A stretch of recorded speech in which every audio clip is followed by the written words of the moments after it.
optimal mental.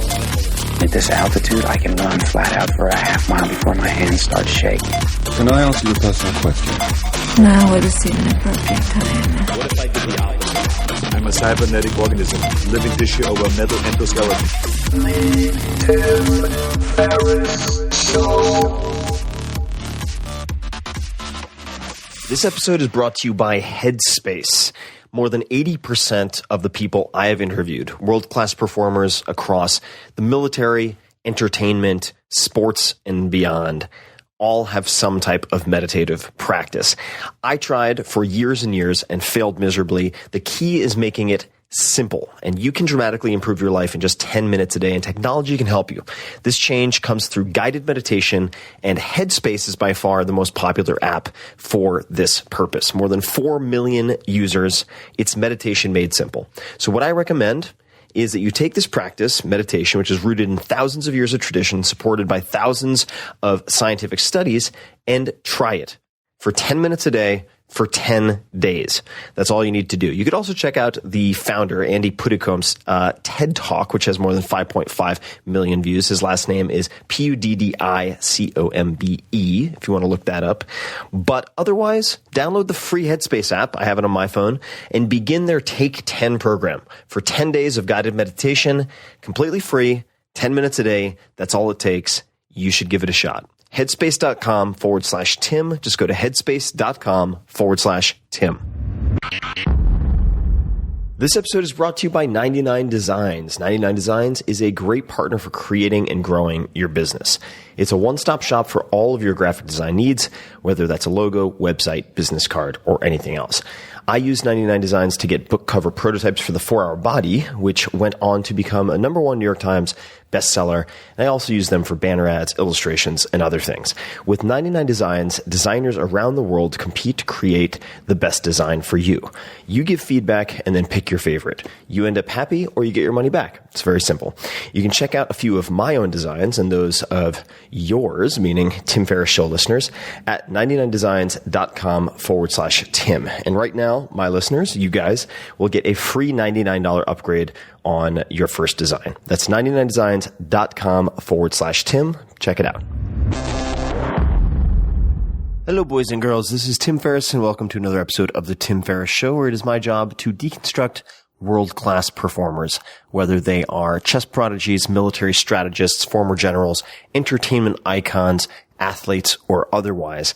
And this episode, I am speaking with a friend I hadn't caught up with in a very, very long time, Joshua Skenes, and that was my dog yawning in the background, otherwise known as Josh Skenes, Skeen, depending on who you ask, Skenes, Instagram, at Skenes, has become famous for his use of fire. As chef owner of Saison in San Francisco, which has 3 Michelin stars, one of the very first restaurants ever in San Francisco to receive 3 Michelin stars, he has classical training, which of course you would expect, and loves his high-end Japanese Nenohi knives. Check them out. But nothing quite captures his imagination like the open flame. The back of his business card sports 3 words, stark on its ivory stock: play with fire. That's what the back of his business card says. And in this episode, we explore 3 of his obsessions: simplicity, food, and the martial arts. We became friends first during collaboration for The 4-Hour Chef, where he taught me about all sorts of incredible things. And this was a long overdue catch up over lots of different types of tea. So I hope you very much enjoy it. And if you have not yet checked out 5 Bullet Friday, every Friday I sent out a free short email, 5 bullets of the coolest things that I have found, discovered, uncovered that week, then you should check it out. It is free and has 70+% open rate. So people are loving it. It is found at 4hourworkweek.com/Friday, all spelled out, 4hourworkweek.com/Friday. And without further ado, here is Joshua Skenes. Joshua, sir, welcome to the show. Thanks for having me. It has been so long since we actually hung out. Yeah, it's been too long. And in fact, it's been probably, 5 years, really? Probably that we've actually spent any sit-down time together, because the way we connected originally with when I was doing research for The 4-Hour Chef, and visiting the older location of Saison brings back a lot of memories. And before I get to that, though, I want to know, do you still have, what does the back of your business card currently say? I haven't picked up a business card in like 4 years. So maybe I got the older version. Yeah, no, I think it used to. I think the one you're talking about used to say "Play with Fire." Play with Fire. Play with Fire was the old one. That was some one of the guys who does. His name is Jim Ailes. Really, really, amazing creative designer. He does all the stuff for the Monterey Bay Aquarium, and he thought we should write "Play with Fire" on the back because that's what we do. And we're gonna get into a number of different facets of our shared interests. Of course, we're sitting in my house. It's filled with Japanophile paraphernalia everywhere, saddles and armor and whatnot. And at the completely different from my house. Completely. But at the first location that I visited of your restaurant, you had a wooden man right there, about I would say 15 feet from where you did where you seat people. Yeah, from where you see people. We used to throw a blanket, like a little cashmere blanket on, just to cover it up from the guests. But we started leaving it uncovered, and it's very interesting to see people's reactions. They loved it. So the martial arts and the cooking seem to go back a long way. What are your earliest memories of either? Well, martial arts, I mean, that I've been doing that for as long as I can stand. So I don't, my earliest memories are, like 4 years old in the backyard, my friends kicking me or something in the stomach. I don't know. We've got an argument. But in cooking, it's kind of the same way. I don't know. There was really there's no direct, path to, starting cooking. I have pictures of me when I was probably, 4, with a little chef's hat on, floppy Chef Boyardee hat, and mud pies. So it was always something that was maybe of interest to me. And I can't, this is a super common question, I'm sure you know, and I can never answer it really properly because I have no idea. It was just always there. But it was ever present. I mean, in the sense that you grew up in Florida, correct? Yeah. I think it's just an interest, right? We're drawn to things as humans sometimes, and that happened to be something I was drawn to. Mm-hmm. When were you formally introduced to a specific martial art? I think I was 6 or so, and that was Tang Soo Do. No kidding. My hometown, Florida. Yeah, and I started with Tang Soo Do, and my parents got me into it. I think I'd always been into it. I'd expressed some desire. And so, and then from there, Taekwondo. And then from there, I went to, Northern Chinese martial arts and went to Changchuan and, the various things from there. So it was all, it just, I'd done it, off and on and jumped around from martial art to martial art. So there's so many different ones that I toyed with. And the play with fire, to return to that for a second, how do you use fire in your restaurant? Because that was one of the things that really drew me to engaging with you when I was looking at sort of cooking as a metaphor for learning, but also life in a way, because you're exploring all of these different senses.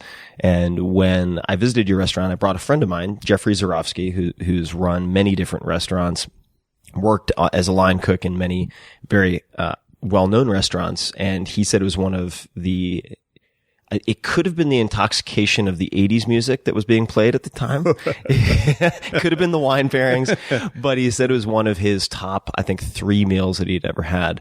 And the fire... we're not doing very good then. We got to get that up to the top. Yeah. That was a long time ago. And the fire always struck me. How do you use fire and why do you use it so much? Well, I mean, how is every way, but why I think is, I mean, literally everything on the menu has been touched by fire somehow. And, there's so many different ways that we've kind of explored cooking with fire. It's not all barbecue. It's not all grilled. It's all, these kind of, just ways that we've come up to cook with that are based on, what the product needs, right? I think really great cooking is based on what the product needs. So if you get a fish in one day, it has a certain taste, a certain texture, a certain, amount of moisture inside. The next day it changes. So you have to change your cooking based on that. So, we approach, the fire the same way, to really, base it around finding, great products, amazing products, kind of the best thing in local existence. And then,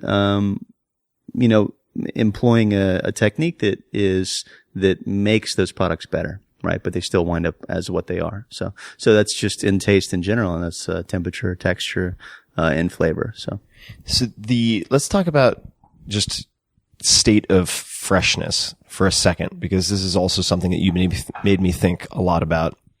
And for those people who hear what sound like coffee mugs, that's exactly what you're hearing. So Josh is armed with a glass or a bowl, I should say, a mug, half glass, half bowl, a mug full of green tea and black tea. And I have some as well. But the question of freshness. So I was reading about, and I've never seen you do this, but ikejime and the going through a traditional Japanese butchering process from live fish to using pretty much every component of said fish, right? Which is an art form in and of itself. People tend to assume fresh is always what you want. How would you educate them, or what are your thoughts on the subject? Because you also, just to, I guess, provide some of the punchline, age a lot of different types of food. Yeah. How do you think about that? Yeah, so you have to look at it like this. Everything has its moment when it tastes its best. And so it really becomes about understanding products and then learning, what period of time those products are best in. And so, for some fish, like a big, fatty fish, it's not right after you kill it. Well, let me take that back. It's actually a little complicated. It's one of two things generally for fish. Like, as soon as you pull it out of the water, you kill it, you hack off a slice and you eat it right then and there within the first 30 minutes. It's kind of like hunting, right? Like you have a window. Like you can eat it within the first 30 minutes or so, and it's really great. It's still tender, hasn't set into rigor mortis yet.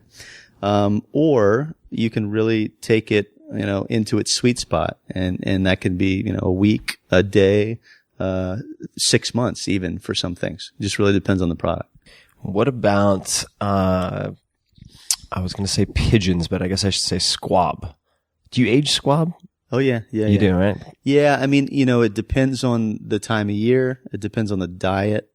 And that's the whole understanding of products things is you have to really kind of, get a grip on what they're eating, how much fat is in the meat. If you shot it and then, a BB went through the breast, then you probably shouldn't age it. You should probably eat it the next day or something. So there's a lot of factors that contribute. I would say 2 weeks on a squab. Yeah. Or a pigeon, either one. And let's talk about the hunting for a second, because we're sitting here and right to my left, your right on this couch, there's a caribou mounted on the wall, which some people could actually see and might have seen on a show called Meat Eater. I actually went with a guy named Steve Ranella, who's also I saw that. That's right. That's the caribou. That's the caribou. That's awesome. Yeah. An avid cook. Yeah. I love that chef, wouldn't consider himself a chef, but he's actually a really good cook. Yeah. And he took me on my very first hunt, which was whitetail deer in South Carolina.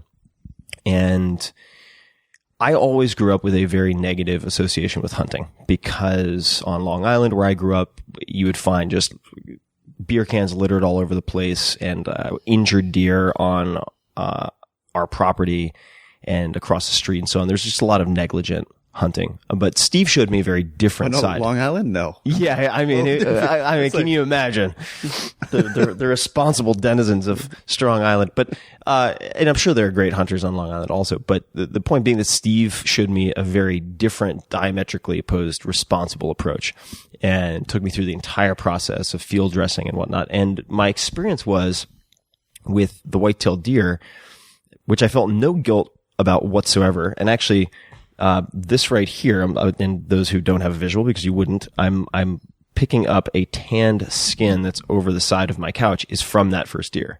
So I want to make these into gloves, but we used everything. We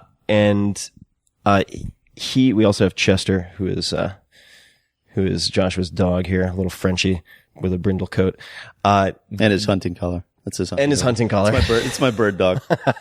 It's pretty vicious. You gotta be careful sometimes. When did you start hunting when you were really young, or did it come in? Yeah, later? I mean, I did in the woods. I never picked up a gun to hunt, until I was, just a couple years ago.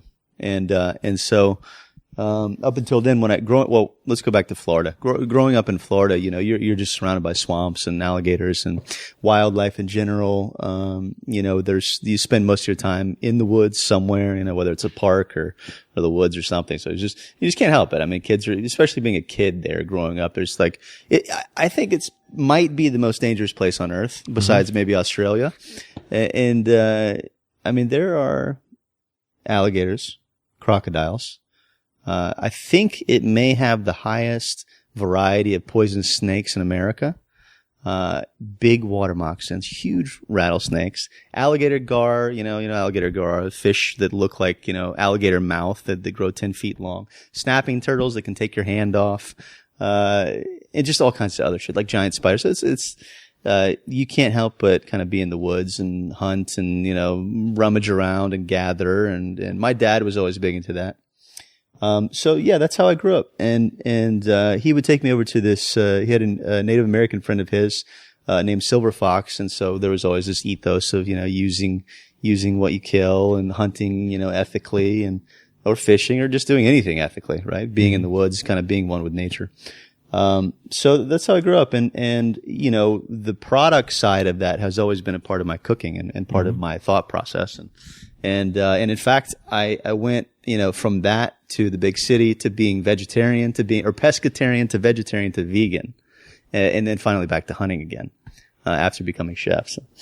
What led you out? Was there any particular moment that led you out of veganism or a realization or? Taste. You know what it was? Actually, I just remember I was training again. I took a brief moment off of training when I went to school. And this was, FCI? Yeah, the French Culinary Institute. It used to be called back then. It's now called the ICC or something. Right. And back then it was a bunch of crazy old French dudes, some very well-known French chefs. In New York City. Yeah, in New York City. And so I, went into school being kind of a vegetarian, in culinary school. That's tough. And I remember tasting this meat and I was like, God, this is fucking disgusting. This is because it's commodity veal, right? You're talking about, feedlot cows and stuff. And that's really nasty stuff. And, so the point is that I had a dream one night and I was vegetarian at that point, not vegan anymore. And I was in a river. I was standing in a river and I just reached down in and I grabbed a giant squid out and I just bit into it and bit a big hunk of the squid out. And so then I woke up and the next day I woke up and I had this craving for salt and pepper squid. And so I went and got salt and pepper squid and it was the best thing I've ever eaten. And that's how I got out of it. And that was it. Yeah. that was the gateway. Yeah. At the time you were training in Bagua, or what were you training in? Bagua. Can you describe that for people who are not familiar? So the typical path to Chinese martial arts as a kid, when you start very young, you start in, long fists, right? Which is a normal, either southern or northern, you pick what's best for your body type. If you have longer, limbs, then usually long fist is the way to go. And then you can kind of choose after you do that for your years of basics. And once you get through your years of basics, which, take, 10 years or so, then you can kind of start to choose what you want to really kind of specialize in or what you have aptitude towards, depending on, not just your body type, but also your sensibility and your movement. And so I chose internal martial arts, which is the family of, three Tai Chi, Xingyi and Bagua. And so I chose all three of those, right? And I started, in Tai Chi because my teacher in Florida, was a student of Chen Xiaowang. And, Chen Xiaowang is a really amazing Tai Chi teacher from, Chen Village in China. And I just traced up the lineage from there. So when I left Florida in high school, I just traced the lineage back and started doing Xingyi and Bagua. And Bagua was always very interesting to me.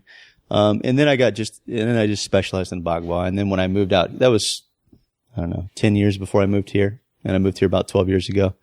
And then I moved out here and I traced my lineage back to the last surviving member of Fu style Bagua. And, his name was Liang Xiaoya. And, he just passed away a couple years ago. But I studied with him for about 10 years, until his death. And, I was supposed to describe Bagua, right? Yeah.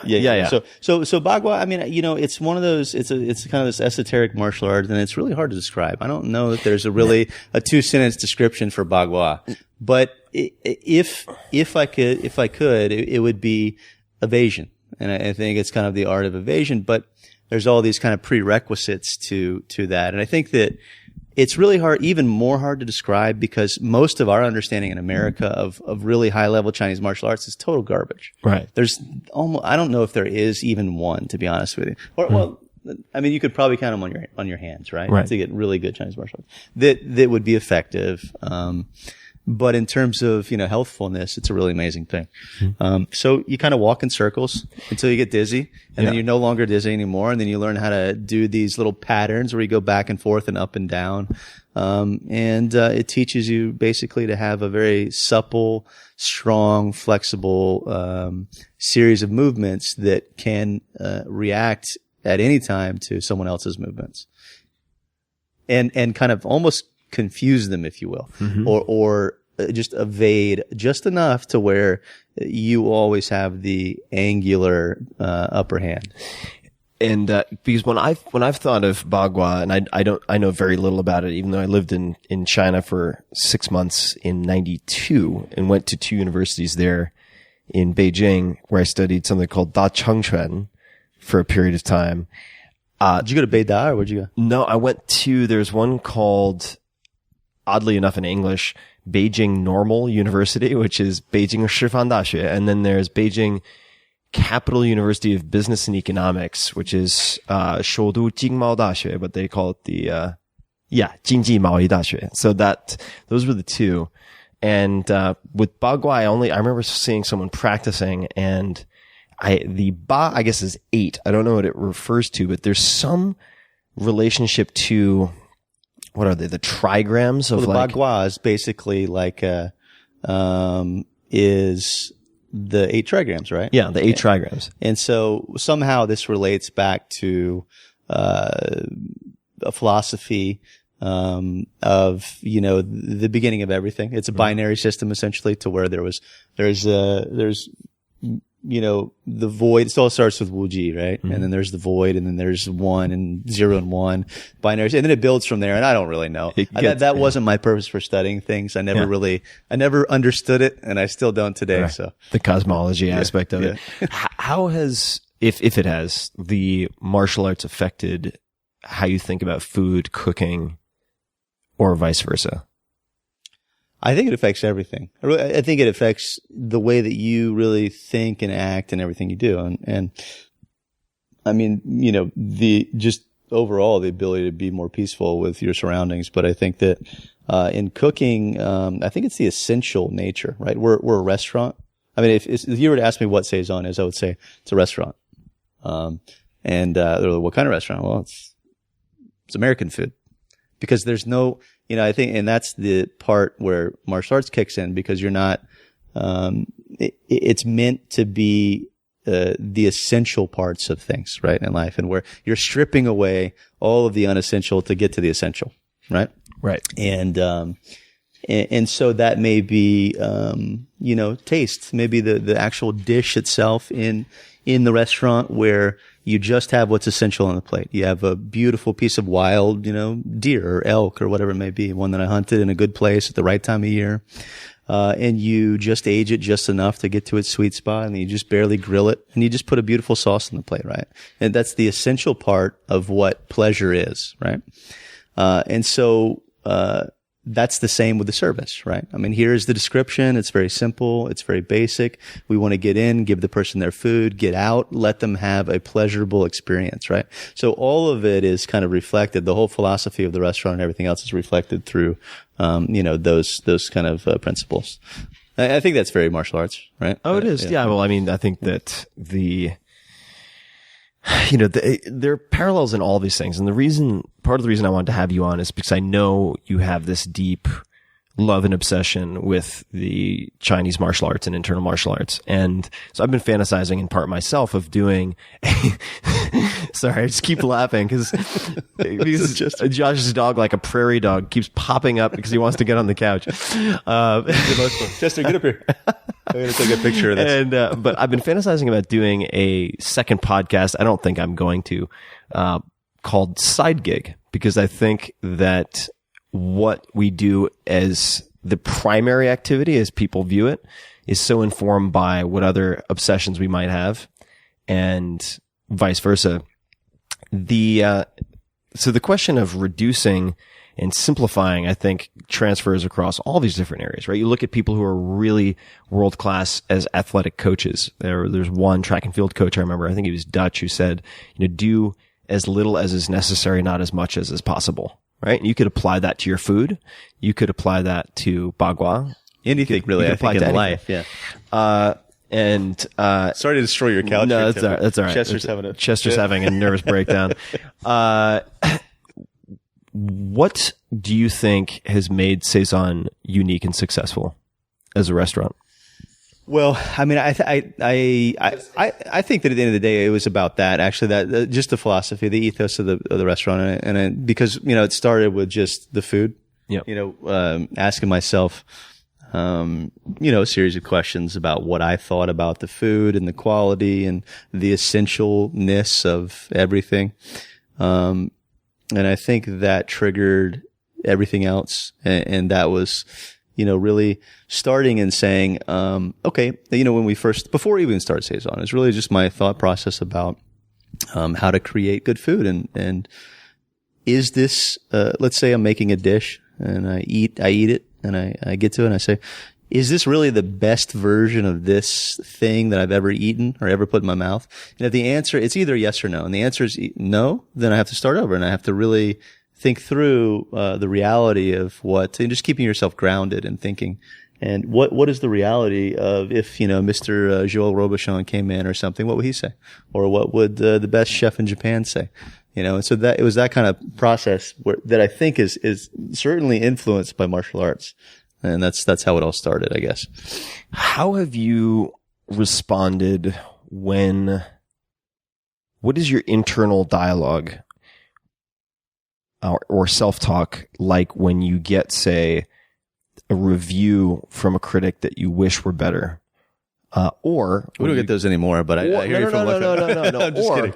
When you get so I want you to correct my timeline if I'm wrong. But so I'm going to use my flawed memory to try to just paint a picture here. So we connected when you were at the old location, much smaller location.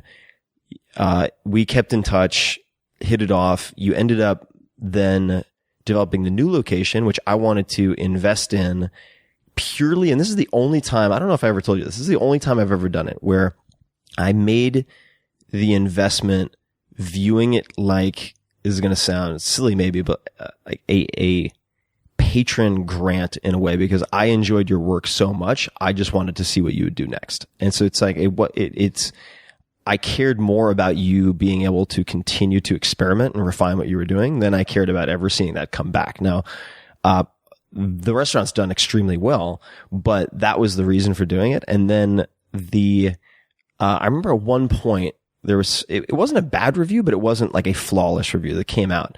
And we had a little bit of communication, and you didn't really say anything, and you just went heads down. And then it was like maybe a year later that you became, is it one of the two restaurants ever to receive 3 Michelin stars in San Francisco? In San Francisco, yeah. In San Francisco. So we were the first, along with one other restaurant. Yeah, Bennu, right? Yeah, right. Yeah. And when you get either an imperfect review or a great review, what do you say to yourself?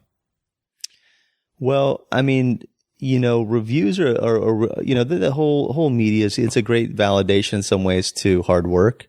But at the end of the day, if, those things didn't exist, asses in the seats are really what make you enjoy your life. Right. Mm-hmm. And so, for that reason, it's just, you have to just, I mean, there's learning tools there. You get a bad review, then you have to really think about it. Is this really true? It's important to, take in what's real and discard what's not, right? Mm-hmm. Because, we know the media is, they can be a little silly sometimes. Yeah. So, or inaccurate, let's say. But there is also a lot of really knowledgeable people out that have traveled the world. And I don't know. To be honest with you, I don't think about it anymore. Yeah. I don't think about it anymore because, when I see people come in the restaurant and really have such an amazing time, that's what's kind of special to me. That's what makes it worth it. It's very, simple in a way. And I'm a simple dude in many ways. I remember the first time I did I guess I'm not sure if I would call it a chef's table. I think it was a chef's table dinner at Saison, and there were a couple of simple, and I was looking for things that I could share in the 4-Hour Chef, right? Things that people could try, test themselves. And one of them was so simple, but so well done. And I want you to describe it. I don't remember the name, but it was effectively a piece of cling wrap on top of not a martini glass, but a very nice piece of glassware. Oh, the magic bowl. There we go. The magic bowl. The magic bowl. Can you describe this? And then a piece of food suspended on top. Yeah. So it's just like, it's been around for a long time, but it's basically just, you stretch a piece of saran wrap over the top of a glass bowl, or any bowl really for that matter, where basically you stretch it far enough around the edges so that when you rip it off, the top seems like it's floating on air, right? So you can't really tell that there's saran wrap there. And, people love that. And then it looks like the food's floating. You put a piece of food on top of the saran wrap, it looks like the food's floating. Yeah. It's a very, I'd never seen it. Now I think it's totally ridiculous and I would never do it again. Well, but at the time, it was fun though. At the time, it was fun. So what are you experimenting with these days? What are you most excited to work on or experiment with? It's products, as time goes on, just like if you practice your martial arts over and over again, you do that one throw, millions of times if you can. And then that's when it really starts to get interesting. It's the same way with cooking. Like you repeat the same process over and over and over again, thousands and thousands of times, and you start to, get a little better understanding of it. And then another few thousand times go by, you start to get a little more better understanding of it. And then you maybe start to look at your products a little differently. You start to chase down better products. You're, a little bit less salt, more natural flavor comes out. It's such subtle little differences, but that's really what makes up really, really great cooking, is just all of those little tiny things done really well throughout a process that you've repeated, thousands and thousands of times. Mm-hmm. Well, it makes me think of Bruce Lee, right? I mean, and I'm going to butcher the quote, but along the lines of, I don't fear the man who's practiced 10,000 kicks one time each. I fear the man who's practiced one kick 10,000 times. Right, exactly. Well, that's really what it's about, because that's from martial art. I mean, the more I talk about it, the more it comes back to really just martial arts and practicing. Because we used to, when I was young, we would practice the same throw for hours and hours and hours again. We just do that throw over and over and over again. That's all we did, and do until we could just do it no matter what, right? Until it's default, until it's, you go through those isolation drills where you basically isolate everything that you do in your arsenal, and then you do it so many times that it's there when you need it, no matter what. Right. That's same with cooking, right? Same with anything, I guess. Make it part of your on-demand repertoire. Yeah. What's that? Make it part of your on-demand repertoire. Yeah. Like you can call it when you need it. Yeah. So if you were to think of some of the biggest influences, or mentors, they don't have to be from cooking, but, in your sort of development as a chef, as a cook, who are some of the names that come to mind, or people who come to mind? That, I don't know. It's a great question. I mean, you take influence from everywhere. This is another question that happens sometimes that I can't ever answer. I'm sure there are a ton of them, but I'm not going to let you go with they're everywhere. I'm going to, so I want they are everywhere, I'm looking for any specific lessons learned. So for instance, I'll give you an example. One of my friends who used to work at, one of Danny Meyer's very first restaurants. No, it wasn't at Danny. Well, he did do that, but he worked with this very famous French chef, at one point, and he ended up teaching this guy, Jeffrey, how to move through the kitchen without being underfoot and like getting in the way of everyone else. And he would always say to him, he'd go, Jeffrey, you are like my dick, always between my legs. And he would yell at him. But that is one of the lessons that he learned, was just how to navigate moving between line cooks and so on. Right. So like in the School of Hard Knocks, I'm like running through my head right now to try to find an example. And I think what the problem is with me is that I don't remember shit. My memory is absolutely terrible. And in many ways, because I think that my process is, feelings and shapes. And, here is an image that triggers a memory. Mm-hmm. Here is a feeling that creates a thought. Mm-hmm. And I guess that's the same for everybody. I don't know, yeah. but maybe it's just that my memory really sucks. It could be. It could be. But if I really could, I mean, if I could look at mentors, then it would have to be probably one of my first martial arts teachers in Florida, in Chinese martial arts. His name is Cam Lee.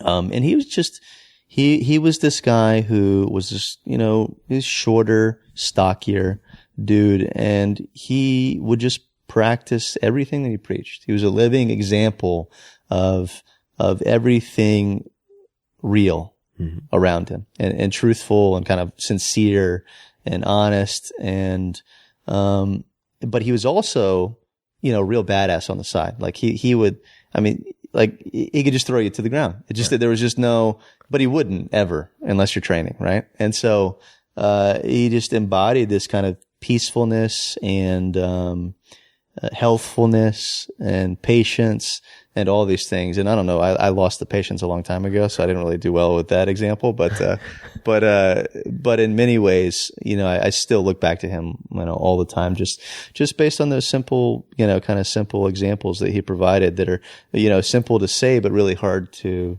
do. Yeah.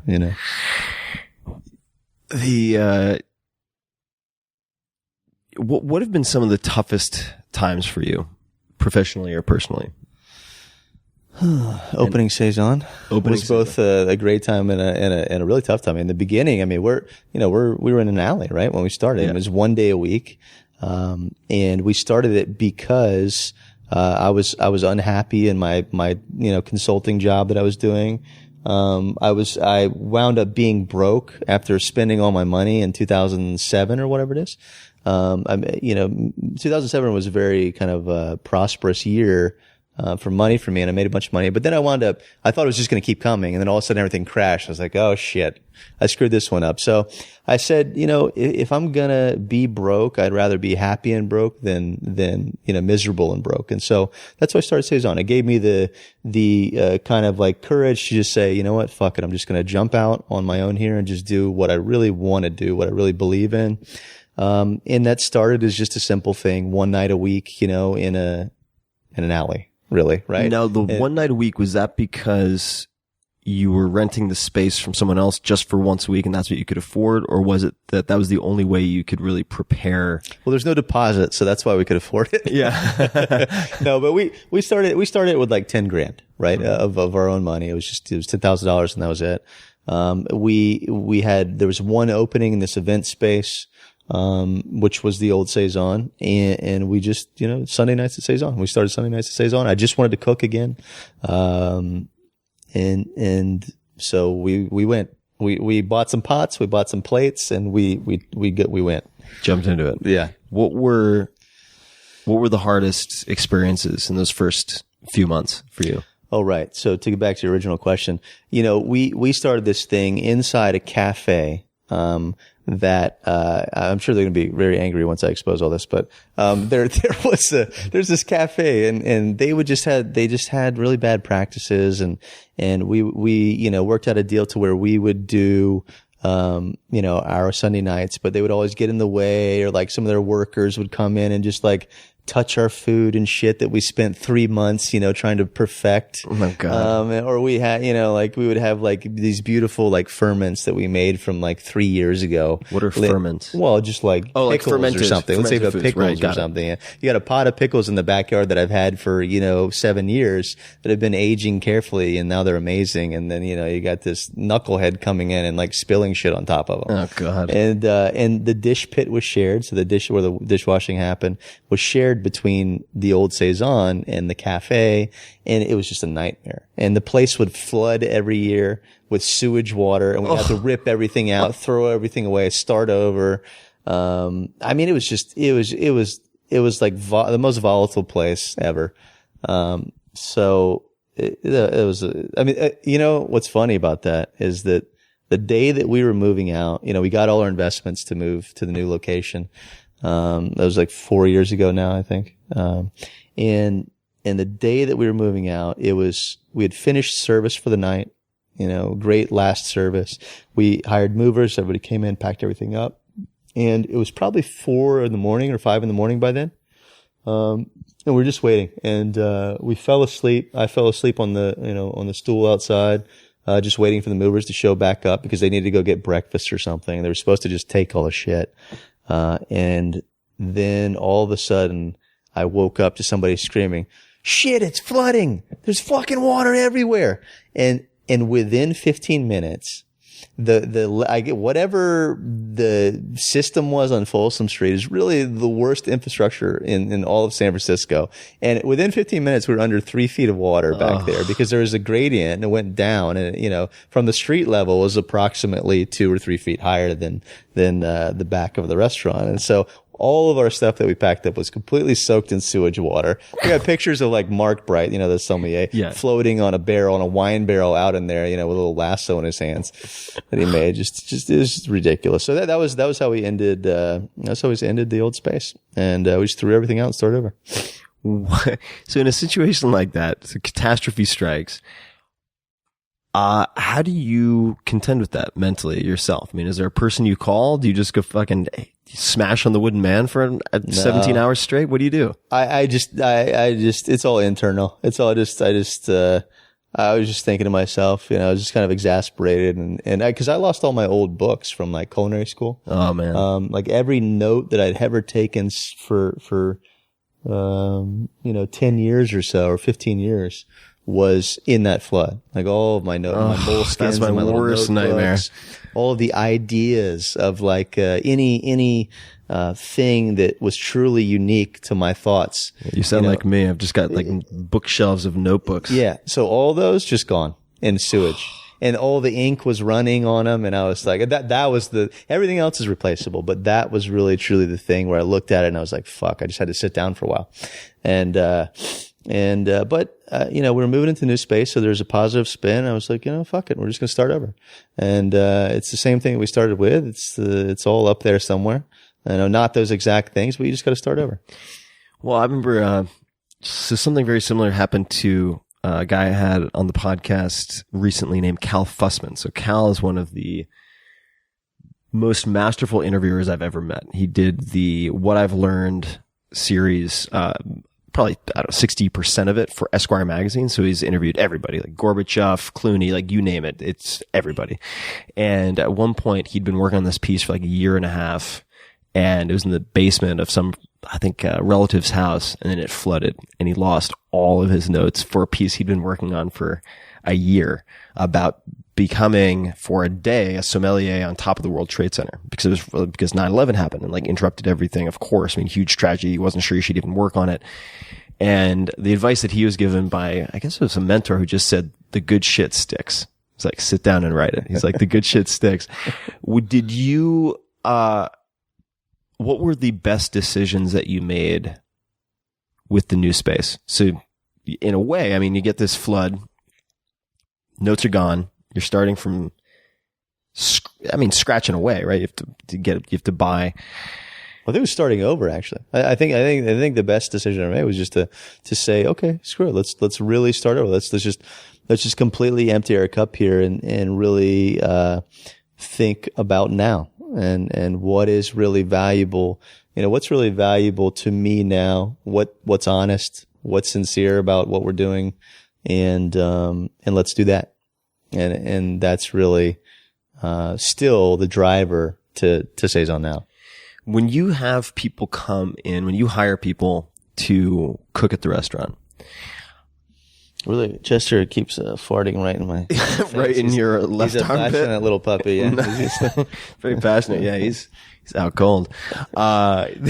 He was so this he looks kind of like a little pork chop, and there is I went pig hunting. I go all the time, but I went in last month or up so. North and here in out like to the west of Red Bluff near Mendocino National Forest. Got it. And there were pig dogs on one of the hunts, and they were all in the truck. And so we were walking by. I walked by with Chester, and they thought he was a pig, I think, because they were going fucking crazy in there, and they were barking at him. And he stopped and looked at him. He looks kind of like a little. He does pig, look like a little porker. Yeah. Pork chop. But anyway, so when you bring someone in, you have a very, very high level, or you have a very, very high standard at Saison. What training or pep talk or anything do you do with these people? We give them the silent treatment as soon as they walk through the door, basically. You give them silent treatment? Silent treatment, to see if they're going to crack, yeah. Okay, so No, I'm just kidding. We don't. I do, but my staff doesn't. Yeah. My team doesn't. I guess in terms of training, there is, I went through a long period of just like the old school, mentality of like, zero patience, kind of here's why, I don't know, just that old school, like abusive mentality of cooking. Drill sergeant, like yeah, it's all drill sergeant, that kind of military, ridiculousness really, right? Yeah. But that's evolved into over the years of just, going back to kind of the martial arts thing and just kind of remembering, that patience from my teachers and just from what martial arts does in general. So now it's really like, I like to, if I can create the Google of restaurants, then that's really a nice thing, right? It's a great goal for me, in terms of having a really exceptional workplace. And, granted, I don't really know anything about Google at all. So it could be terrible. I don't know, but maybe from the outside, who was it that, I was just listening to somebody talk about, from the outside, everybody's trying to get in, and from the inside, everybody's trying to get out. And so it's like, I don't remember. I think it's some podcast or something. But, I can see that. I mean, I know I have a lot of friends at Google though, and it seems to be pretty exceptional. It's so that's really the goal. The goal now is really mentorship and how we can create this kind of like package on the inside to help our team navigate through some really difficult and enigmatic environment. Because there's always a gray area when you start at a new place, right? You don't really know everything that you need to, and even if you are a great cook, let's say, and you start in a new kitchen at a very high level, then there's going to be things you don't know. Every chef has a different way to do things. Every restaurant has a different SOP for something, and so SOP, I wanted to create standard of practice. Yeah. And standard operating procedure. Yeah. And so I wanted to create really this app essentially that'll allow people to operate every moment of their day like Subway. Mm-hmm. Subway actually sucks, but I got a funny story about Subway later on, I'll tell you. And so that it gives people, this huge, influx of information so they can be successful. So that's kind of the way we operate now. We want people to be mentored through the process, and in return, they develop loyalty to that kind of, patience that you give them. Right. And then they wind up, really learning something that's tangible, because I want these guys to come and work for us and, spend a few years there. And it really takes, 5 years or so to really learn about, cooking at a certain, a certain kind of cooking, certain level. I don't want to use level because I sound like a dick when I say that, but I just want to use, a certain type of cooking. And I want them to be able to walk away with something really tangible where they can, contribute or recontribute. Mm-hmm. And, so since you brought it up, Subway, tell me the story. I don't know. I might go to jail after I tell you the story. There was, I used to work in Subway, and there was always like a little manual, and I was probably 15 when I was 16 probably when I worked there. We would, I don't know if I should tell the story. We would, we can cut it out later if you change your mind. But let's go. So we would, it made me think of Subway because of their manual, their operating manual. So my second memory from Subway would be us, learning how to block out the cameras by standing in strategic positions, putting bubble gum on the end of a coat hanger and fishing $100 bills out of the safe in the floor drop. So we did that for about a week, and then I think we all got fired after that. Because nobody knew what happened to the Hundies. Yeah. It was like, what happened there? Wow, that's some real like Ocean's 11 action at Subway. Who knew? That was my time. So my contribution to Subway. I've always wanted to ask you, and I've never asked you. Do you have, what's your opinion of Francis Mallmann, if any? I don't know if you even know who I'm talking about. I know who you're talking about. I don't know enough about him to really give you my opinion. I saw the Chef's Table episode that he did, that I thought was really cool. Yeah, I love that series. He's very philosophical. Yeah. It's funny. It's cool. It's beautiful to see like what he's doing out there in nature. Obviously he's a legend. He's been around for a long time. I don't know enough about it though to really say anything meaningful, but I think it's amazing, looking at like him out in Patagonia and there's like just pulling trout out of the lake. And I mean, that for a chef, that's the ultimate, right? Yeah. And that's actually something I've been working on for years and years, is just to get myself to the woods, just so I can stay in the woods. I can gather, I can hunt, I can fish, I can cook, I can eat, and just be happy. And that's kind of really my goal of happiness, is just to be out there in the woods and just, look, here's a root. I'm going to dig it up and I'm going to cook it and it's going to taste great. And, we're going to have some wine together and we're all going to celebrate and have a great time. And that's what I'm looking for. So I don't know. I don't really know enough about him. I think he likes to burn shit. He likes to burn shit. That's why shit everywhere. I don't like burnt food like that. So okay. So you don't like so you're talking like the charring. Yeah. I mean, I like food that has a delicacy to it. So it's very like, I like food that is, you got to think in terms of volume, right? If you put on like, what's that, like heavy metal band, like Gwar or whatever. Gwar, Slipknot. Whoever. You turn it, you just pick something like that. You just turn the volume all the way up in the house and you're just, then that's like Guy Fieri, right? Yeah. Right. Yeah. He's Gwar on level 10. Okay. So then you take, let's just use a restaurant that I really love in the mountains of Kyoto. And they serve all wild foods from around there. Really delicate. The broths are under seasoned by our Western standards. It's all about natural taste, but there's an incredible beauty to that food. Then that's a volume 1, right? And so that's really what we're looking for in our world of cooking, right? So I don't like the level 10s. I like the level 2s, around there. I would love to just be a fly on the wall. Maybe sometime we'll get down to Patagonia and have a couple bottles of Malbec with Francis. But what struck me, there were a handful of cookbooks that really inspired me when I was working on The 4-Hour Chef, which was very confusingly to most people a book about accelerated learning, kind of disguised as a cookbook.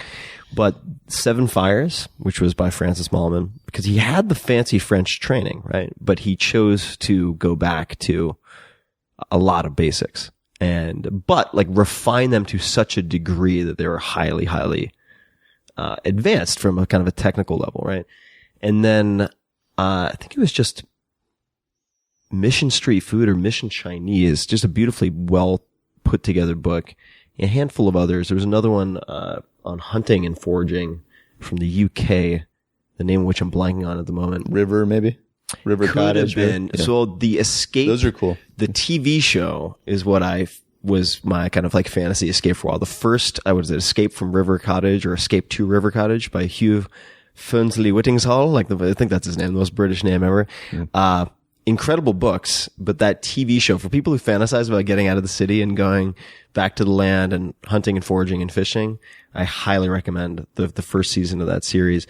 I gotta check that out. I don't know. It's so good. Yeah. It's so good. Is there, do you gift books to people? Like historically, have you given books as gifts? If so, yeah. Any that come to mind? They're all different. I mean, the one that I just gave out in most recent history was, there's an old, bar book. It's called, Cocktail Techniques. And it's from have you seen that one? It's a little tiny book, and it's from, I think it's the guy from, Bar High Five. He's like, in Tokyo. Yeah, sure. It's just about pure craft and technique. It's just called Cocktail Techniques. It's Cocktail Techniques, I think. And I think that's the guy. It could be a different guy, but really cool books. I just gave those out to a bunch of my staff. The other one is The Art of Tai Chi Chuan. And or The Tao of Tai Chi Chuan. And it's by a guy named Jo Sung Hwa, I think his name is. I don't know, something along those lines. But it's a really it's a really amazing book on Tai Chi, and it has a lot of epiphanies in there because he started Tai Chi when he was 40 something because of his bad health. So he was like on his deathbed or something along those lines. He got cancer or something like that. And he apparently, went through, he started from being completely unhealthy and then took his journey through Tai Chi to become one of the foremost experts in America on Tai Chi. And he traveled the world and starting at 40. Yeah. So. And of course, within a few years, just like everybody else that does Tai Chi, they become fixed essentially, more or less, right? As long as you're consistent in your practice, you do it the right way and you practice it for health. And I've seen a lot of people over the years, like, car accidents or whatever. So that's one of my other favorite books because there's a lot on the application process and the actual martial part of Tai Chi, which is really almost non-existent. In China too. And it's still almost non-existent now because everything's kind of sport based ever since I suppose, martial arts became, inessential once, the firearms were created. Then that was the downhill of hand-to-hand combat, right? Well, was it, those downward trends. What was it like in necessity is the mother of invention, right? And it's like once you don't have that as a necessity. Yeah, everybody's like, oh, thank God I could just shoot this guy. I'm like, I don't have to stand in a horse stance for 18 hours a day. When you think of the word successful, who's the first person who comes to mind? I don't have a person. To me, success is living what brings you joy, and I think doing whatever process brings you happiness, I think is what success to me. And that's really all it is, right? Because at the end of the day, it's freedom that matters. And whatever that freedom is to each individual is kind of what's important. So for me, it's just being in the woods. At some point, I'm going to disappear. I'm going to be in the woods. There'll be, I'll see some, the Montana Freeman. I'll just have some holdout Skenes. Now I'm embarrassed to say, hold on a second. So I've only heard you say your last name once, and it made me think that I've been saying your last name incorrectly for as long as I've had your name written anywhere in front of me. Everybody does. So, my family, we grew up saying it Skenes. Skenes. But in Scotland, they say Skene. Skene is the proper way to say it. Got it. So the silent S. Yeah, I guess so, yeah. Yeah, okay. Or maybe they say Skenes too. But you say Skenes. Yeah, we say Skenes, yeah. Skenes.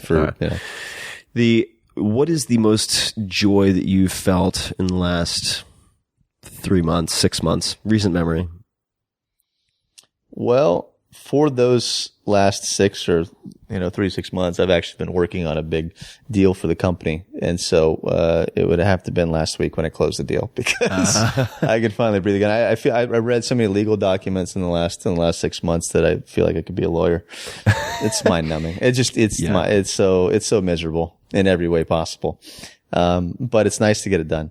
Can you talk about that or not yet? No, I can't talk about it yet. Okay. There's a lot of exciting stuff to happen here. There are very, very exciting things. And this whole woods thing is something that I've been thinking about for years and years and years because, the fact of the matter is that, to really get to the highest level of your craft of cooking, you need to be submerged in the woods. You need to be surrounded and isolated by the wild, really, to really reach a certain point. It's the water, it's the air, it's the way the air tastes when you're there.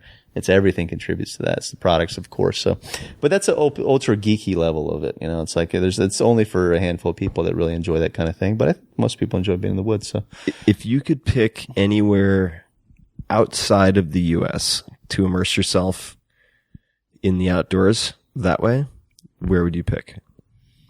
Outside of the U.S., I guess, my whole life is just a few things.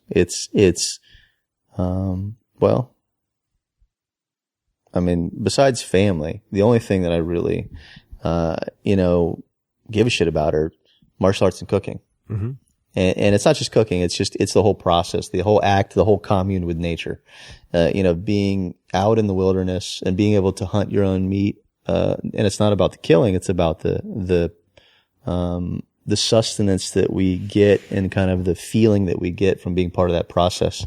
Also, just like the consciousness and the reverence in a way of having to go through the entire process. Yeah, you have to treat things differently once you experience killing another, thing, right? Another living thing, especially when you kill a big animal like an elk and a deer. There's a very different feeling from shooting a bird or something, right? Even though, the bird, I didn't, start doing that stuff until later. So to me, they're all the same.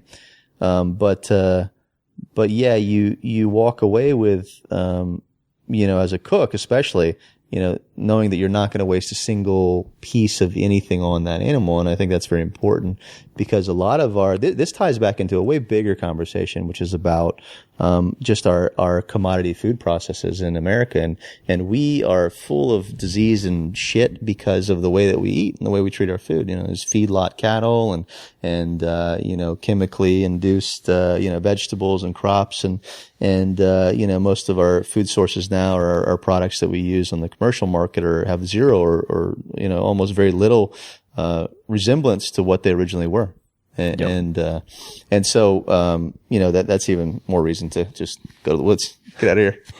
So where would you, if you had to pick a spot outside the U.S. to? Oh, sorry. I missed that. No, that's okay. I get off on these tangents. No, that's, it takes one to know one. So that's, I can realize. Keep me in line. I can realize. I don't know.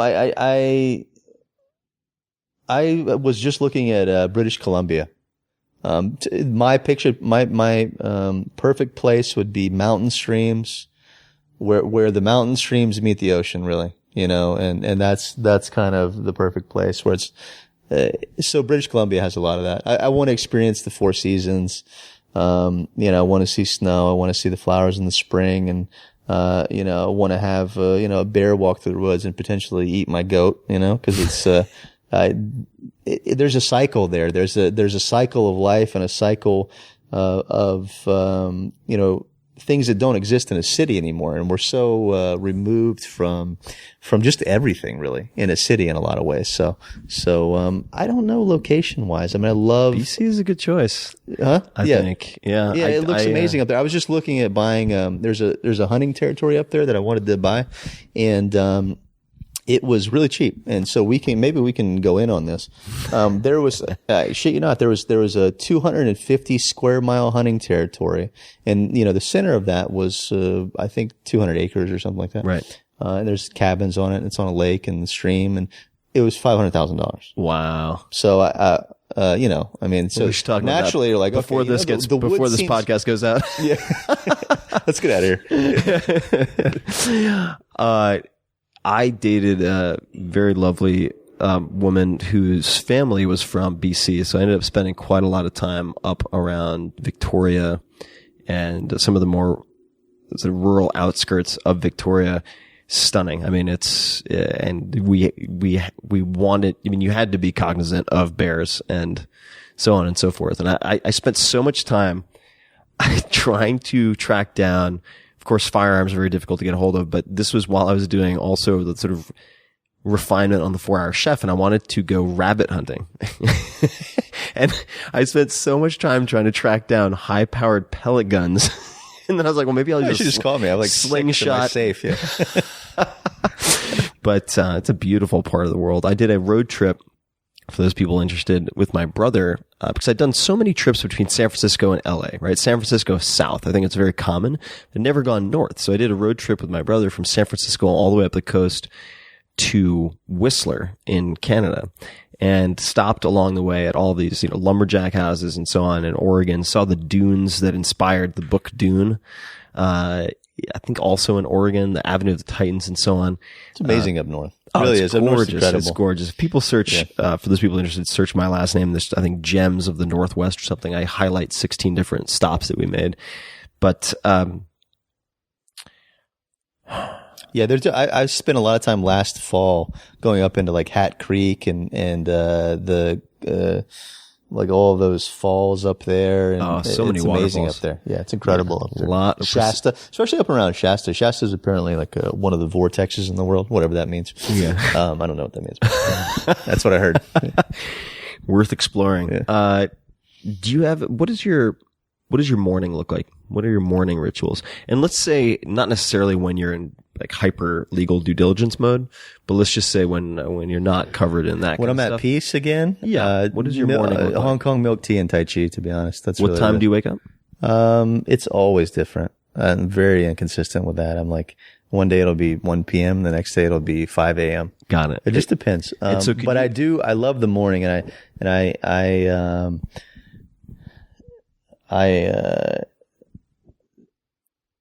if I had my perfect scenario, it would just be, a cup of tea and some Tai Chi, and then get on with it.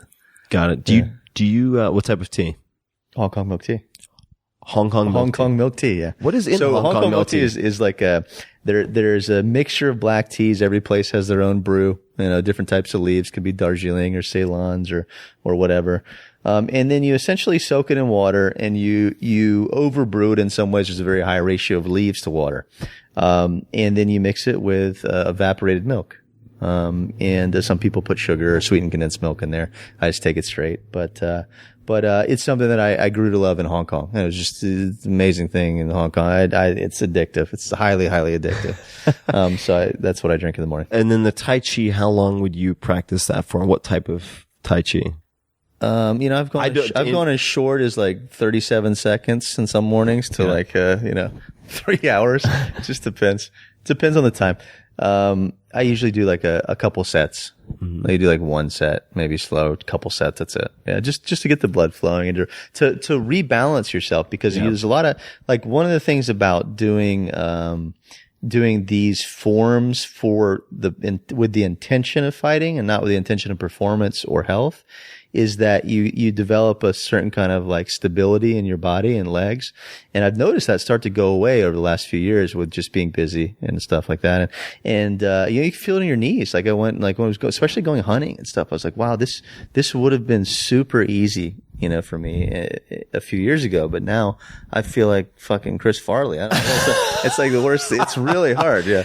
I noticed this, very recently also I mentioned when we were just making tea before we started recording, getting into gymnastics training, which I'm doing with, an incredible coach named Coach Chris Sommer, who's the former national team coach. And for the first time, I'm doing remote coaching. So I'm sending him videos, he's reviewing, we jump on the phone, etc. That's interesting. And one of the series that I've been doing, and I need to start doing more consistently, is this knee sort of prehab rehabilitation series. It's all body weight that focuses on strengthening, say, the ACL, the cruciate ligaments, etc., with these different types of weird looking squats. And I did them for, say, 3 weeks, just once or twice a week, took maybe 5 minutes each session. And it was incredible how much more stability I felt in my knees doing any type of movement, any type of walking, hiking, jumping. And it highlighted for me that must mean my knees were fucking unstable as hell beforehand. If like within 2 or 3 weeks, I felt a huge increase in stability, which I guess is a symptom of just sitting down too much. Also, the way we move too, our Western, patterns of movement in a lot of ways are not, I guess everyone's pattern of movements are not they're kind of just like up, down, left, right. Yeah. Computer, bar. Yeah. There's dinner. There's not a lot. Couch, TV. There's not much lateral. There's not a lot of torsion, of different types. And, rotational exercise is pretty much out the window for most folks. So then when you encounter that in any capacity and it's forced upon you, then you get injured. Yeah. Do you, oh, sorry, go ahead. No, I was just going to say there's some of the, like the way in Bagua, they isolate some movement patterns. Mind if I have some of your tea? No, please. So, and and it's really just kind of an exercise in balance and being able to learn, power versus resistance. And you have What do you mean by that? Well, okay, so let's say you're let's say that you are practicing, a stance. Let's say, just for lack of a better example, without going into too much detail. And that stance, you feel very stable in that stance while you transition to another stance, and you're, undulating or rotating or going up and down, changing levels. But that's without pressure, without resistance.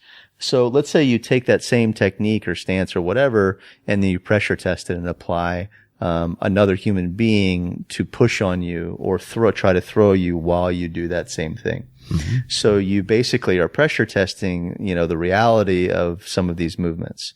And you have to, before you do that, you have to have a lot of, time and solo practice with those movements or stances and, repetition and all that stuff. So you actually don't rip your knee out of socket or something. So don't go doing this at home until you practice a little bit. But the thing is that it brings a sense of reality to it, because that's always the problem with Chinese martial arts that you see is there's no reality to a lot of the shit. It's very silly. It's like never tested under the circumstances in which you would need to use it. Yeah. Or against bigger people or against real violence, or against any of those things that you would need to actually make something truly effective. And so, but the point is that it develops your, all of your connective tissue and all of your body. And I'm pretty sure the only reason that I can still walk is because of my early years of martial arts in all of this kind of stance work and transition work and that kind of like twisting and turning of the body and like Tai Chi and internal martial arts. It's very helpful for the body. I think there's something there, and my interest in Tai Chi at one point was pretty close to zero, just because I was so focused on the harder fight sports like Muay Thai and so on, Brazilian Jiu-Jitsu. And in the last, say, 5 years, my interest has really been piqued by a friend of mine named Joshua Skenes, who's been on this. I'll just have like a podcast, Small World Story real quick. So I get this text at one point from Matt Mullenweg, who's I guess he's the CEO of Automatic right now and was one of the lead developers of WordPress. And he goes, I was walking with my girlfriend through New York. It's like Central Park or somewhere. No, it wasn't Central Park. It was near the water. And he said, we saw this guy doing some weird martial arts stuff right on the water. And so I was commenting on it and how it looked really beautiful to my girlfriend. She said, well, you should walk up and say hi. So we walked up and said hi. And it was another person who'd been on the podcast, Josh Skenes, doing Tai Chi. Now, Josh was the basis for Searching for Bobby Fischer, this movie about this chess prodigy, which he was when he was a kid. But he's also he was a push hands world champion. And then after that became the first black belt under Marcelo Garcia, who's like the Michael Jordan, Mike Tyson, Wayne Gretzky combined of Brazilian Jiu-Jitsu. And I always associated Tai Chi with non-martial applications, right? But he uses this and has prescribed it to his parents, who've seen fantastic results for rehab, prehab, just life stability and well-being in general. So even though he has a tremendous amount of experience with BJJ at an extremely high level, he still does the Tai Chi on a regular basis, which has made me think that I should probably make space for a practice of that type. I'll tell you what, there's a lot more to it than most people give credit for, because the reason is that there's no good Tai Chi really anywhere, right? So it's very... And Josh would agree with you, by the way. Yeah, and just imagine, if you had no good, jiu-jitsu anywhere, and, then everybody would make fun of it, because these guys would just get on the ground and get stomped. Yeah, right. But, if it's the same thing, the same would apply to any kind of system. And so, but once if you really, happen to be lucky enough to stumble upon someone who's truly, really great at the martial side of Tai Chi, then, it's kind of like this immovable mountain thing. And, my take on it is that in terms of like real applicable martial arts, which means being able to defend yourself against someone who's using real violence. Mm-hmm. I'm not talking about sport, right, which is still very difficult, right? I mean, that's not, but to really be able to defend yourself against real violence is a different kind of ball of wax, right? And oftentimes that requires less of a lot of things than a sport would, right? You don't need to train for 20 hours a day to be able to get to that point. You don't have to have amazing cardio necessarily. A lot of things go out the window due to this kind of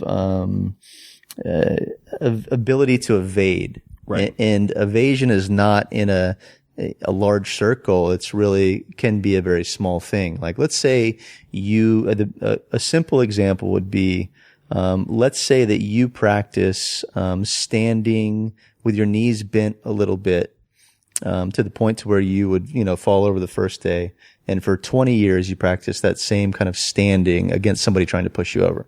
Mm-hmm. Right. Well, eventually you get to the point to where you can't be pushed over. Right. And you went through a series of different opponents and different people trying to, throw you over, but that's all you practice forever. Right. And so Tai Chi develops that kind of skill, right, when it's done in the martial sense. But then you're able to mobilize it. So let's say you take the static, starting point of being immovable. Immovable doesn't mean you're actually immovable. It means you're adjusting your body to the other person, right? And to their force that's coming towards you, you're adjusting a little bit, right? And it's not this whole, there's a lot of hokey pokey shit out there on people that that say a philosophy, but there's no real applicable, reality to it.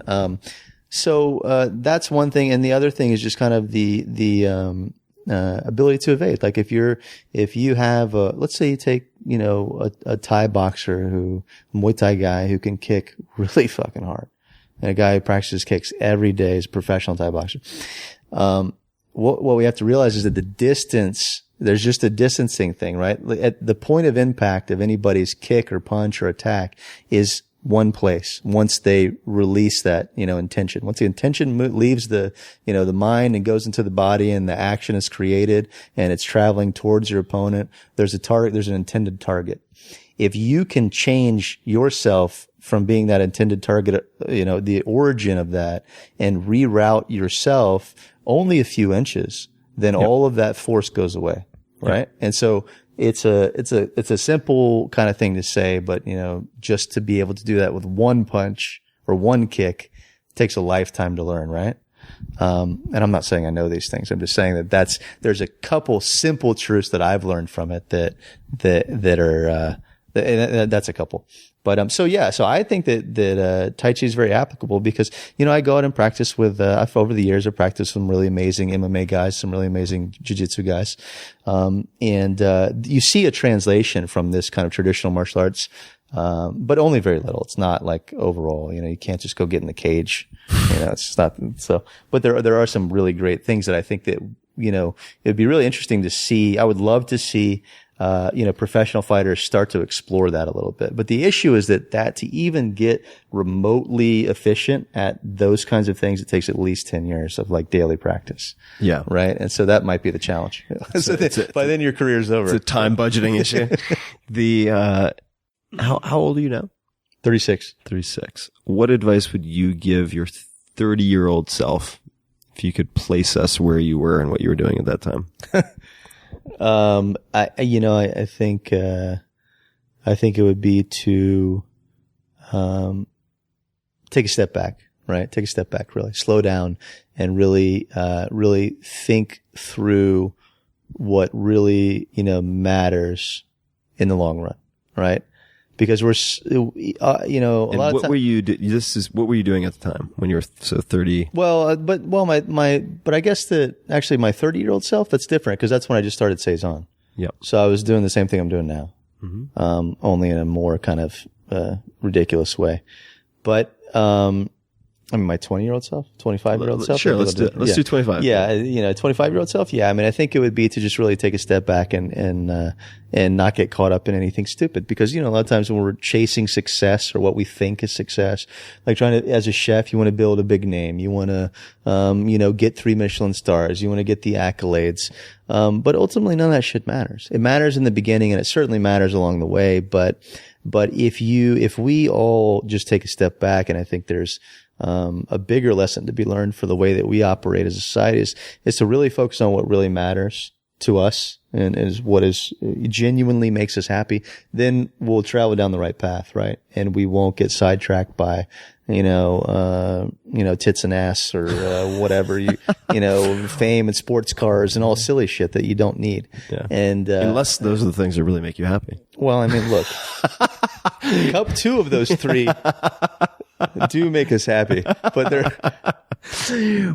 but I mean that, if what really makes you happy is getting in the woods, then, you focus, you're able to really take a step back and focus on quality. Maybe if you want to be a cook, you want to be a chef, what kind of chef do you want to be? You want to be an Instagram chef, or you want to be a chef with real quality and skill that's respectable, respected by the world, for your ethos or something. So there's just, I would say, get your head out of your ass. Probably that would be my summary.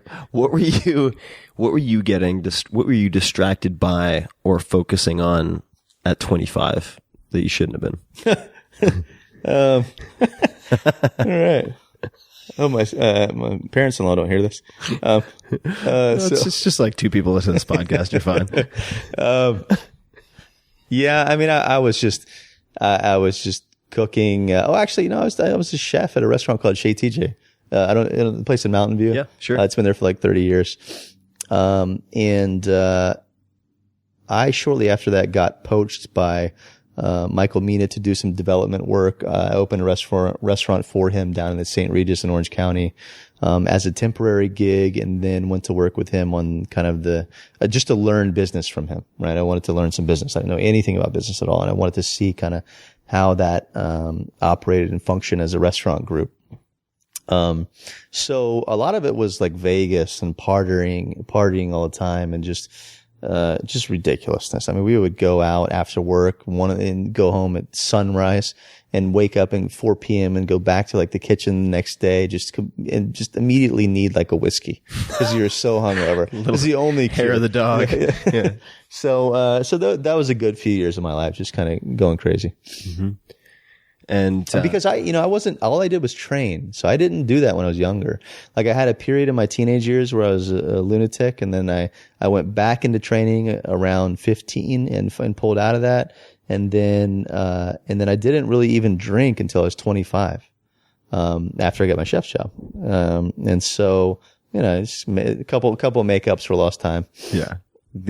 I feel like oftentimes reflecting back on my high school career and college experience that if I had not had competitive sports, I would have ended up in Skid Row or in a gutter or God knows where. Oh, for sure. If I didn't have martial arts, I'd be dead in a gutter. Yeah, for sure. Yeah.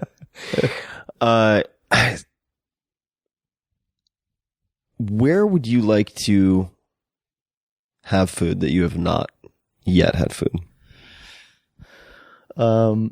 The exciting food to me is, the original peoples of wherever, whatever location. So if we go to, Australia and have, some Aboriginal traditional food and kind of explore that side of things in nature, and the same thing with anywhere else. So if you go to any country or any place and kind of, exploring the natural foods that existed before, commodification took place.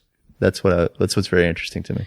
I was playing with, had a lot of fun messing around with it. There's a guy named Cliff Hodges, who's also in the 4 Hour Chef. He makes his own bows and arrows, like from scratch, and he's hunted black bear with his, I guess they're Osage bows, I want to say. They're incredible. But, he, introduced me to cooking on fire. So he is a, outdoor survival expert, and taught me how to build debris huts and whatnot, knows how to track. Really interesting guy. You'd get a kick out of him. Lives in the Santa Cruz Mountains. And he, where was I going with this? Oh, he introduced me to acorn meal and making things out of acorns, which I looked into it at one point. It represented for certain indigenous, North American tribes a substantial portion of their total calories. Acorns. Yeah. And I got really interested in leaching acorns and making things out of acorn flour. They're delicious. Yeah. Acorns are delicious. Yeah. Really, really good. I mean, that's the thing about our foodstuffs now is that there's so many amazing things. And that's kind of what Saison does at the moment, is that we're, it's just exploring what's here. The native foods. I mean, what exists really at a really, incredible, quality. And, there's all kinds of shit here. We get, we set up a program with fishermen where we get only live fish in our tanks, right? They bring us fish that's alive or we don't want it. And, that way we can kill it a certain way, the kijime, and control the process. And same thing with like all the commercial fisheries, or the vegetables, the produce. We have wild kiwis in the woods of Marin. There's wild kiwis. Yeah. I mean, there's acorns, there's ginseng root growing, there's, berries, there's all kinds of crazy shit around. There's, diamond turbo in the waters here. There's pink scallops, there's monkey face eels. So we're exploring. Those all are these some kind of funky looking things, man. and they're really delicious too. Yeah. Yeah. Like you just cook it, let's say you cooked it like unagi or something, right? Yeah. It's delicious. Yeah. So there's all these amazing things around in each location around the country. And the Pacific happens to be amazing because of the ocean, but the cold climate of the ocean, but, that's a very exciting kind of food, right? To just really kind of look at what's around us, like really explore what's around us.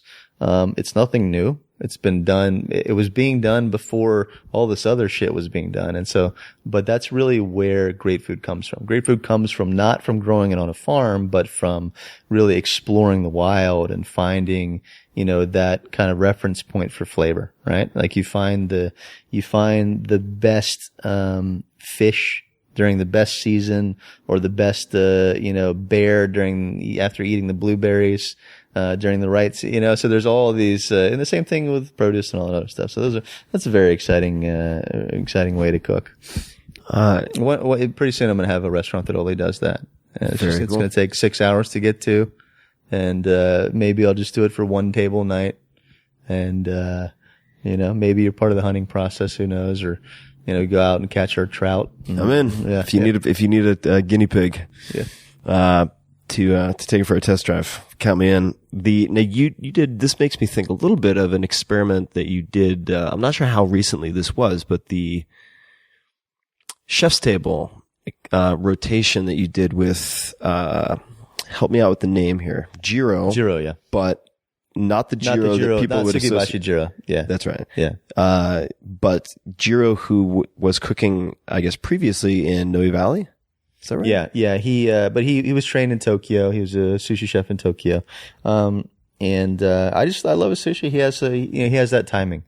He has a sensibility to the flavor of his sushi. And unfortunately in San Francisco, there's no good sushi at all. And, I really wish there were, but there isn't. And, so that's why I fell in love with his sushi, because it was so delicious. Had the rice was a little warmer, had the right texture.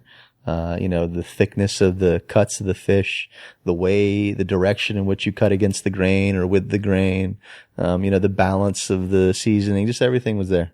And so for a period of time, I don't know how long it was, but he would seat how many people per night? 8 people. Yeah. So I built this for those who don't know, I built this little chef's counter out next to Saison. And, it was, or behind Saison. And it was, 8 seats, and, there were no turns. There's no real, commodity to the situation, I guess.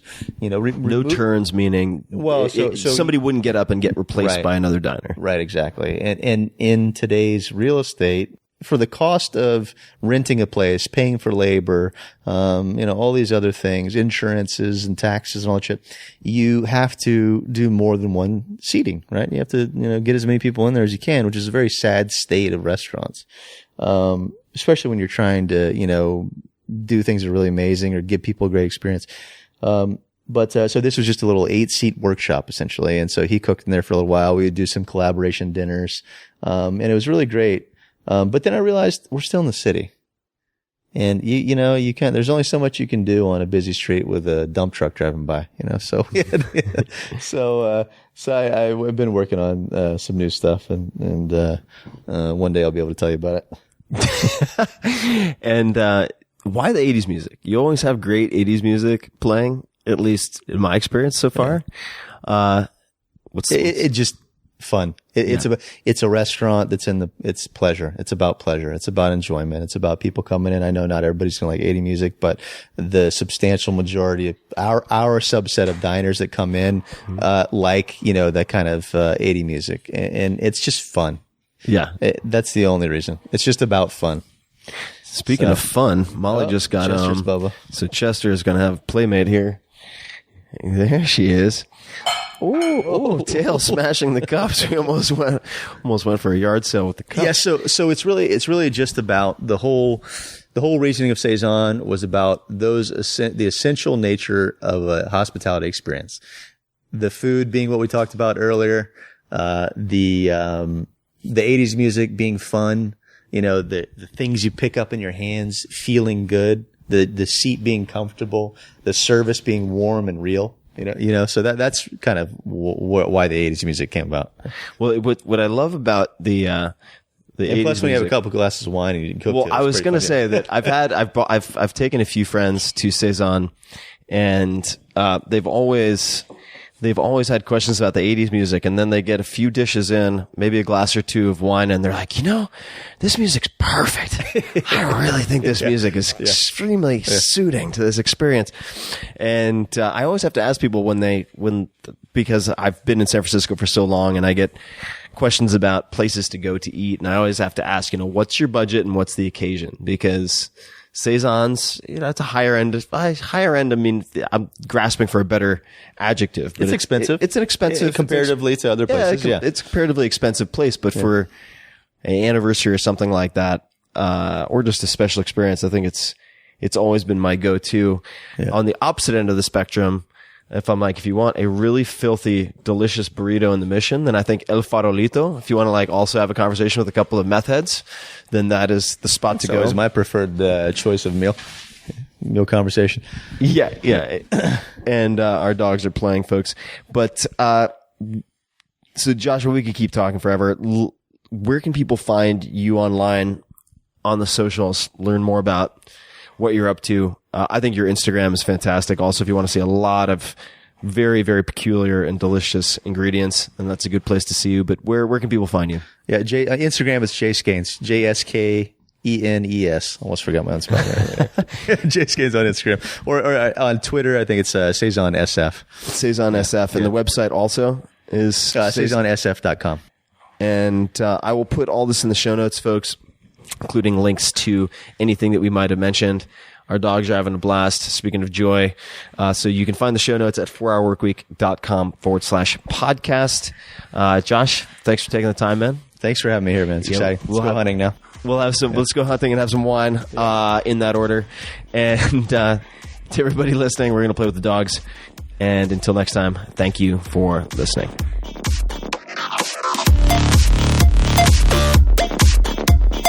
Hey guys, this is Tim again. Just a few more things before you take off. Number one, this is 5 Bullet Friday. Do you want to get a short email from me? Would you enjoy getting a short email from me every Friday that provides a little morsel of fun before the weekend? And 5 Bullet Friday is a very short email where I share the coolest things I've found or that I've been pondering over the week. That could include favorite new albums that I've discovered. It could include gizmos and gadgets and all sorts of weird shit that I've somehow dug up in the world of the esoteric as I do. It could include favorite articles that I've read and that I've shared with my close friends, for instance. And it's very short. It's just a little tiny bite of goodness before you head off for the weekend. So if you want to receive that, check it out. Just go to 4hourworkweek.com. That's 4hourworkweek.com, all spelled out, and just drop in your email, and you will get the very next one. And if you sign up, I hope you enjoy it. This episode is brought to you by 99 Designs. 99 Designs is a great partner for creating and growing your business. It's a one-stop shop for all of your graphic design needs, whether that's a logo, website, business card, or anything else. I used 99 Designs to get book cover prototypes for the 4-Hour Body, which went on to become a #1 New York Times bestseller. And I also use them for banner ads, illustrations, and other things. With 99 Designs, designers around the world compete to create the best design for you. You give feedback and then pick your favorite. You end up happy or you get your money back. It's very simple.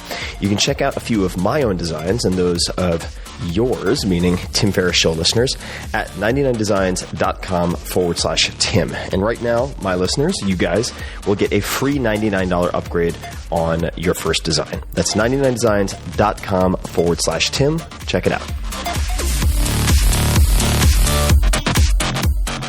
This episode is brought to you by Headspace. More than 80% of the people I have interviewed, world-class performers across the military, entertainment, sports, and beyond, all have some type of meditative practice. I tried for years and years and failed miserably. The key is making it simple, and you can dramatically improve your life in just 10 minutes a day, and technology can help you.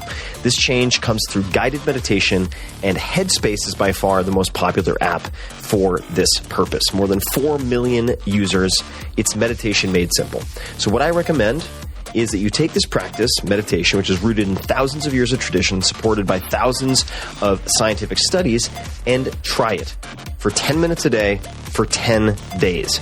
That's all you need to do. You could also check out the founder, Andy Puddicombe's TED Talk, which has more than 5.5 million views. His last name is Puddicombe, if you want to look that up. But otherwise, download the free Headspace app, I have it on my phone, and begin their Take 10 program. For 10 days of guided meditation, completely free, 10 minutes a day. That's all it takes. You should give it a shot. Headspace.com/Tim. Just go to headspace.com/Tim. And until next time, thank you for listening.